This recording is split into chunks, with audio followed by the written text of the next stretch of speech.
Bueno, finalmente ha llegado el momento de adentrarnos en el Nuevo Testamento. Estoy salteando muchísimos libros del Antiguo Testamento, si bien en el curso no daba de todos los libros, sino de algunos pocos. Estoy salteando el libro de Ruth, de Tobías, de Esther, Daniel, con el Apocalipsis de Daniel, y algunos otros por razones obvias. El tiempo nos apremia. Si Dios quiere, en 2 días yo ya estaré de vuelta en mis tareas pastorales, así que no me va a dar la vida para seguir prolongando el curso.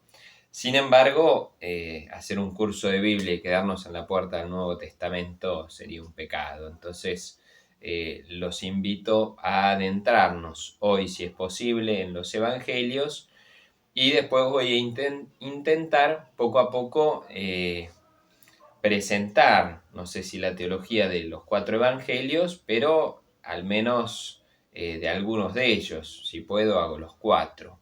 Y después me encantaría si pudiese presentar la carta a los Gálatas, así tenemos algo de las cartas paulinas, y si Dios quiere también la carta a los Hebreos. Sería lindo y nos ayudaría también a tener una noción más amplia todavía, incluso del Nuevo Testamento. Y supongo que ahí sí, por ahora al menos, punto final a este curso, y si Dios quisiera, el día de mañana continuaríamos agregando otros libros, pero no prometo nada, ya que, como digo, el tiempo es traicionero. Pero bueno, vamos a tomar el Nuevo Testamento, vamos a abrir el Nuevo Testamento y finalmente poder adentrarnos un poquito en los Evangelios. Como vimos con el Génesis, algo parecido puede pasarnos en los Evangelios. En algún momento se tomó como si los Evangelios fuesen, en primer lugar, libros de historia, y así como habíamos dicho que era un error preguntarle al Génesis cosas propias de la historia como si fuese un libro histórico, en los Evangelios, si bien tienen un fundamento inmenso de historicidad, no son libros de historia. Por eso ya vamos a ver hoy mismo, si se quiere, cómo tenemos que leer los Evangelios. Insisto, no podemos pensar, bueno, todo esto es un invento y se empezó a hablar desde la nada. De hecho, en algún momento algunos teólogos esbozaron o comenzaron con esa teoría. Nosotros los católicos no creemos que todo esto haya sido un invento y que Jesús es un personaje inventado, ¿no? En lo más mínimo. Como digo, hay un fundamento inmenso histórico. Sin embargo, tenemos que ir más allá de la historia. Acá nos ayuda el inglés, estoy siguiendo un autor, ahora les presento el libro, los libros que estoy siguiendo, pero este autor muestra cómo la palabra en inglés history y story, historia y cuento, ¿sí? Casi se identifican, pero casi no se identifican. Una cosa es history y otra story. Una cosa es un cuento y otra una historia. Sin embargo, sabemos que el género narrativo, que es el que predomina en los evangelios, va muy de la mano con el tema de la historia, de history, ¿sí? Si bien no es lo mismo y no se identifican. Entonces, tenemos que entender cómo a veces el género narrativo, ¿sí?, nos hace pensar en algo histórico. Sin embargo, no siempre es exactamente lo mismo. Bueno, les decía entonces que en este curso voy a seguir algunos autores, ¿sí? ¿Quiénes son o cuáles son esos autores o cuál es la colección, mejor dicho? Para que tengan una idea, la mayoría la debe conocer, ¿sí? Aquellos que estudian Biblia. Esta es la colección de Verbo Divino que estoy utilizando. La Biblia en su entorno es uno de los tantos tomos. La colección es muy grande y muy seria y una obra inmensa. Muestro este tomo porque es el único original que tengo. También es una colección, si bien es buenísima, es cara. Los libros de Biblia en general son caros. Así que la inmensa mayoría, lamentablemente, yo la tengo fotocopiada, ¿sí? ¿Cuál es el autor que estoy siguiendo? Vamos a ponerlo al derecho. Es justamente este. El libro se llama Evangelios Sinópticos y Hechos de los Apóstoles. Rafael Aguirre Monasterio y Antonio Rodríguez Carmona son los editores en realidad, ¿sí? No son los únicos autores, hay otros autores si no me equivoco. Y también dentro de eso, pero no de manera tan, no va a ser propiamente lo de hoy, historia narrativa y apocalíptica de la misma colección, la misma colección de Verbo Divino, sumamente aconsejable. Para citar las fuentes y de dónde estoy sacando todo esto que voy a decir. Bueno, estábamos hablando justamente de los evangelios y entender que el evangelio no es propiamente un libro de historia. ¿Qué quiere decir? Justamente esto nos va a ayudar en la etimología de evangelio. Es justamente buena noticia. Evangelio significa en griego buena noticia. Lo que están presentando los evangelistas es la buena noticia de Jesucristo. Recordemos entonces lo que decíamos anteriormente. ¿Para qué fueron escritos los evangelios? Cuando hablamos del Génesis, ¿sí? Citamos el evangelio según San Juan. Estas cosas fueron escritas para que crean. Bueno, los evangelios fueron escritos desde la fe y para la fe. Son anuncios de la buena noticia, anuncios escritos de la buena noticia para una comunidad cristiana. Tienen como presupuesto la fe pospascual, la fe en Jesús resucitado, y buscan justamente profundizar en esa fe. Podemos decir que los evangelios son el desarrollo del querigma. El querigma es justamente como el compendio, el primer anuncio del evangelio. Los evangelios terminan siendo el desarrollo posterior de ese primer anuncio. Entonces decíamos que el evangelio es el desarrollo de ese querigma. En ciertos lugares del Nuevo Testamento tenemos desarrollado, mejor dicho, esbozado ese querigma. Por ejemplo, vamos a Marcos 1, 14, 15. Marcos 1, 14, 15. Dice así: Jesús se dirigió a Galilea, allí proclamaba, de ahí el querigma, proclamaba la buena noticia de Dios, diciendo: el tiempo se ha cumplido, el reino de Dios está cerca, conviértanse y crean en la buena noticia. Recordemos, buena noticia, evangelio, proclamar es ese querigma, proclamar, el querigma viene de esa proclamación, es aquello proclamado, pregonado, ¿sí? Y justamente es lo que proclamaba la primera comunidad cristiana, insisto, en aquellos renglones más fundamentales de nuestra fe. El día de mañana, por así decirlo, un poco más tarde, mejor dicho, ese querigma se va a ver desarrollado y lo vamos a encontrar, entre otras citas, en 1 Corintios, primera carta a los Corintios, capítulo 15, versículos 3 al 8. Dice Pablo: Cristo murió por nuestros pecados conforme a la Escritura. Fue sepultado y resucitó al tercer día de acuerdo con la Escritura. Se apareció a Pedro y después a los 12. Acá en ese desarrollo del querigma no es algo estático, simplemente 2, 3 palabritas y listo, sino que el querigma se fue desarrollando. El lugar primero lo ocupa Jesucristo, ¿sí? En la vida de Jesús, ¿qué anunciaba? Anunciaba: el reino de Dios está cerca. Una vez que Jesús muere y resucita, los apóstoles comienzan a predicar a Jesucristo. Ese reino de los cielos lo empiezan a encontrar en la persona de Jesucristo. Algo más de esto lo vamos a ver en un ratito. Esto dio ríos y ríos de tinta, hay muchísimo escrito sobre esto, a veces lamentablemente muy desde la ideología, se encuentra mucha gente que combate desde esto, combate el propio cristianismo, como que la predicación de Jesús original se fue desvirtuando.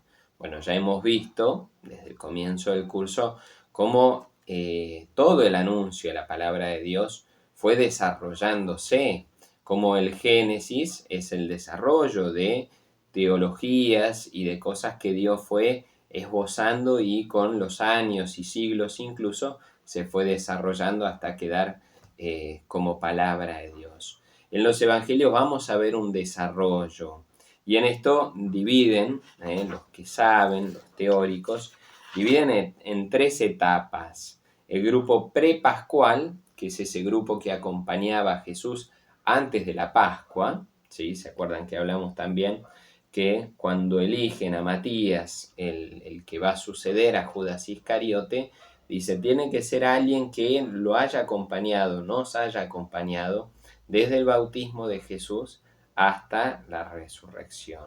Bueno, hubo toda una comunidad que fue acompañando a Jesús desde antes de la Pascua y fue escuchando sus enseñanzas, que son testimonio. De hecho, después va a salir que son testigos de aquello que han visto y han oído. Son testimonios de la enseñanza y de las obras de Jesucristo. Entonces, primera etapa, una comunidad prepascual.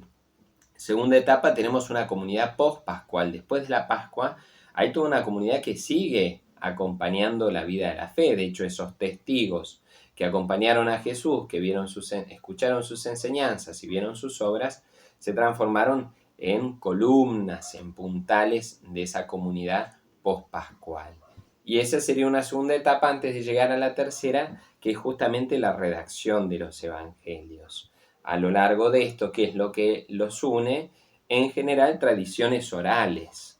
Recordemos lo que costaba escribir en la época de Jesús, lo que costaba el papel, lo que costaba la tinta, y después que la mayoría eran analfabetos, no se encontraba gente tan ducha con las letras en cualquier esquina.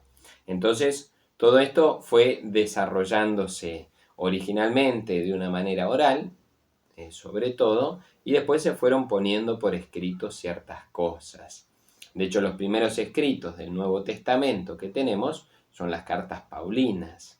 Recién después van a ir apareciendo los evangelios. Se cree que de los evangelios lo primero escrito fue la pasión de Jesucristo y con un posterior desarrollo de esa pasión. De hecho, algunos hablan que el evangelio, ¿sí?, no sé si es lo más acertado, pero dicen que el Evangelio según San Marcos es la pasión con una larga introducción. Entonces, en esta línea de querer mostrar cómo los evangelios son el desarrollo del querigma de una buena noticia a una comunidad determinada, intentemos hacer el siguiente ejercicio. Ahora, cuando termine de hablar, ustedes me ponen en pausa. Y cada uno va a pensar ¿cómo sintetizaría su fe? ¿Cómo sintetizaría el Evangelio? Cada uno de ustedes en 3, 4 renglones, más o menos. Me ponen en pausa. ¿Qué dirían ustedes del Evangelio? 1, 2, 3 renglones a una persona. ¿Cómo lo sintetizarían?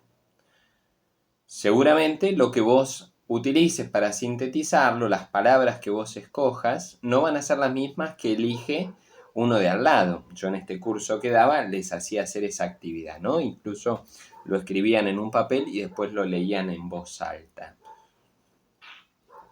Tal vez lo que sea central para vos no es lo central para el otro, o no lo explicaría de la misma manera. Uno puede decir, Cristo me amó y se entregó por mí, como San Pablo. Otro puede decir, dio su vida por mis pecados, y está poniendo hincapié en los pecados. Jesús murió y resucitó para salvarnos. Jesús es el camino, la verdad y la vida, lo que sea, ¿no?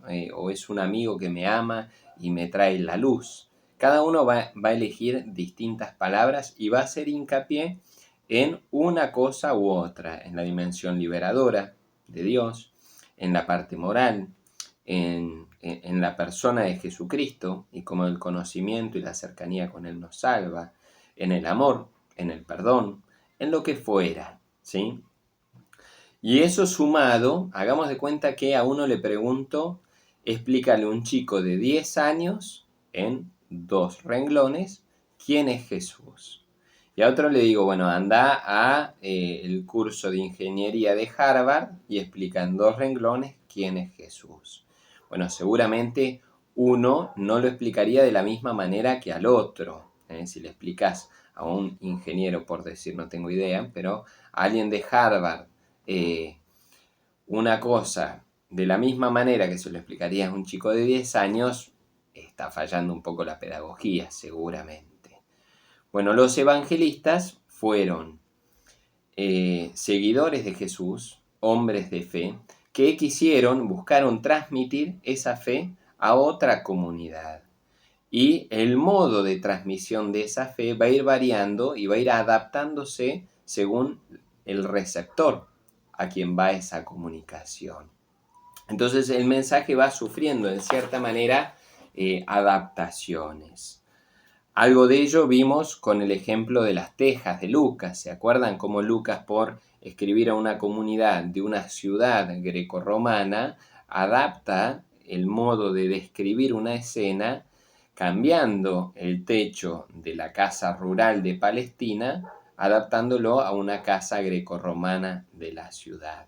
Ese fue uno de los ejemplos. Otro ejemplo lo podemos ver en Marcos 7 del 1 al 5. Marcos 7 del 1 al 5. Se reúnen junto a él los fariseos, así como algunos escribas venidos de Jerusalén, y al ver que algunos de sus discípulos comían con manos impuras, es decir, no lavadas, y aquí el evangelista aclara, es que los fariseos y todos los judíos no comen sin haberse lavado las manos hasta el codo, aferrados a la tradición de los antiguos, y al volver de la plaza, si no se bañan, no comen. Y hay otras muchas cosas que observan por tradición, como la purificación de copas, jarros y bandejas. ¿Por qué está Marcos explicando costumbres judías? Porque le está escribiendo a una comunidad que no es judía, a diferencia de Mateo, que escribe a una comunidad judía y no tiene por qué explicar las cosas. Si yo les dijera que yo todos los 25 de diciembre o 24 de diciembre a la noche me junto a comer con mi familia, no hace falta que les aclare en general que es para celebrar la Navidad, porque toda persona de nuestro entorno sabría que un 24 de diciembre a la noche todos estamos, la inmensa mayoría, en nuestro contexto, celebrando la Navidad. Ahora, si yo me fuera a otro lado, de hecho, en la experiencia en África, había que explicar lo que era la Navidad y muchos no tenían ni idea lo que era o que caía el 24 a la noche, el 25 de diciembre, ¿sí? Entonces, depende el entorno y depende a quién dirijo el mensaje, voy a tener que ir adaptando, agregando o quitando, explayándome, profundizando, como es el caso de Marcos con las costumbres judías. De esto tenemos mucho en los evangelios. Hay un ejemplo, a ver si lo encuentro, aquí. Marcos 10, 46, 52. Marcos 10, 46, 52.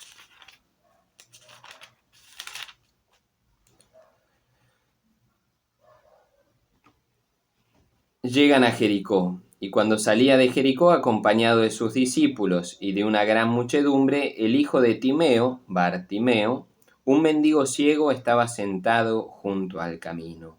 Al enterarse de que era Jesús de Nazaret, se puso a gritar: Hijo de David, Jesús, ten compasión de mí.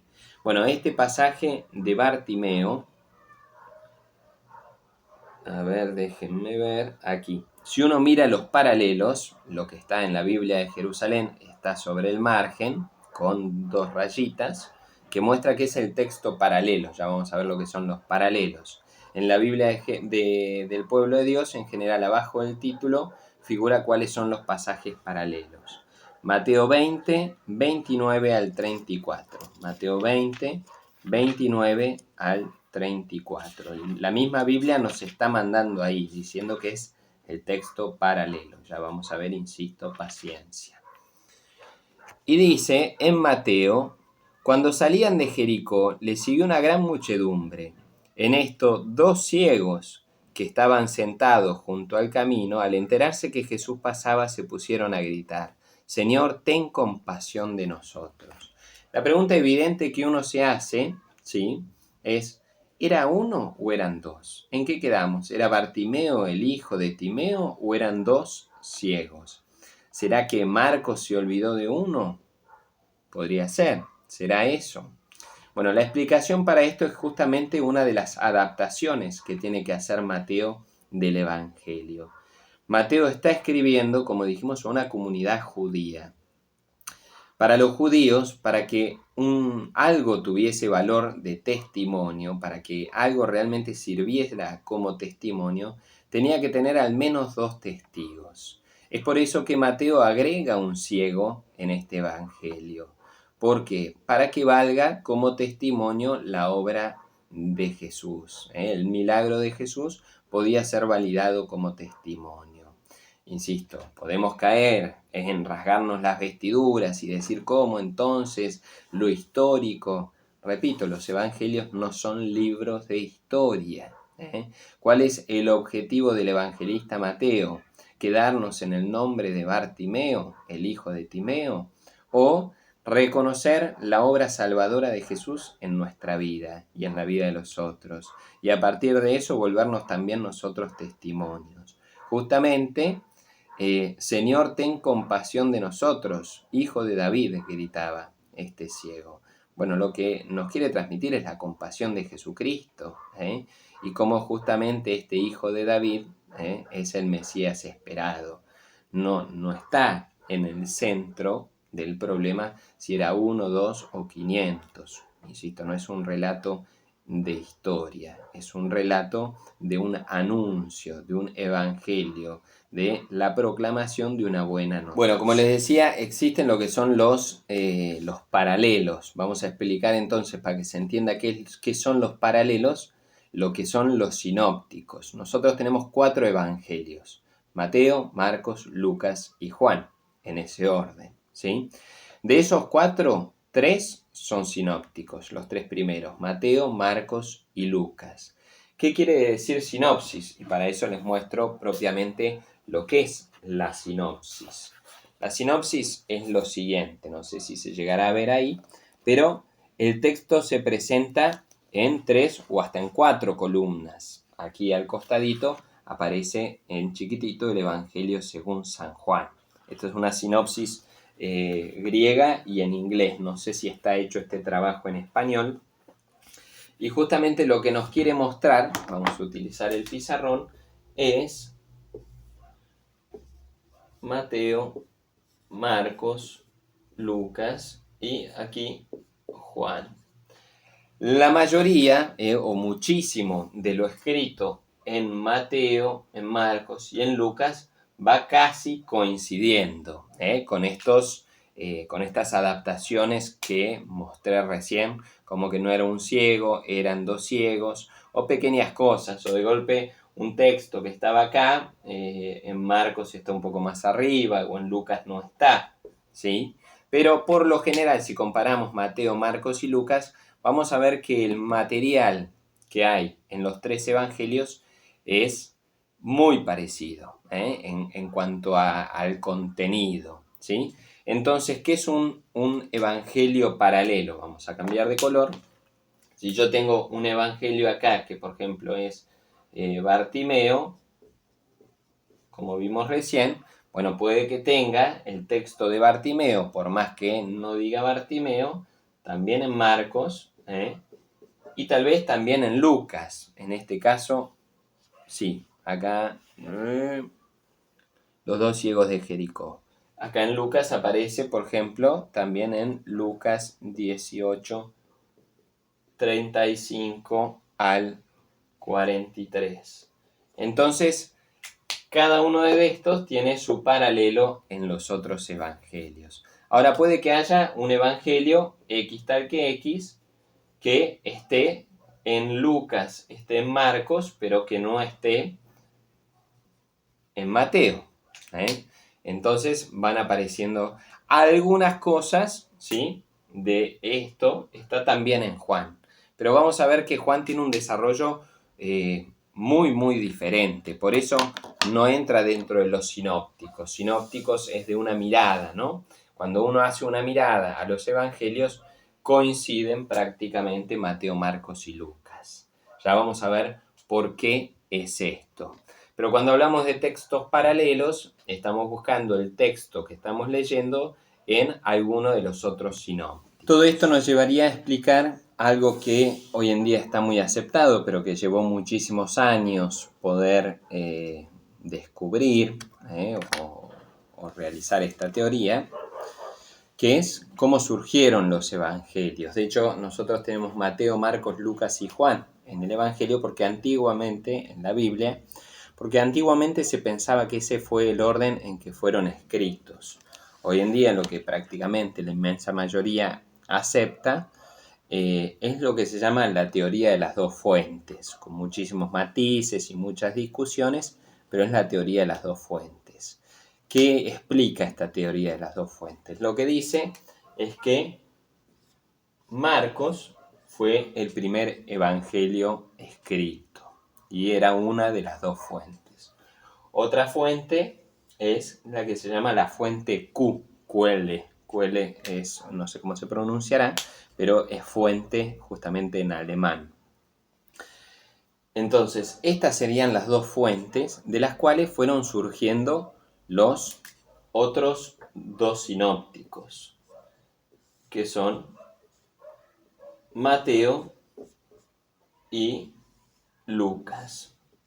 Parecería que tanto Lucas como Mateo utilizaron la fuente de Marcos, que mayoritariamente es una redacción, no se encuentran muchos discursos y palabras en Marcos.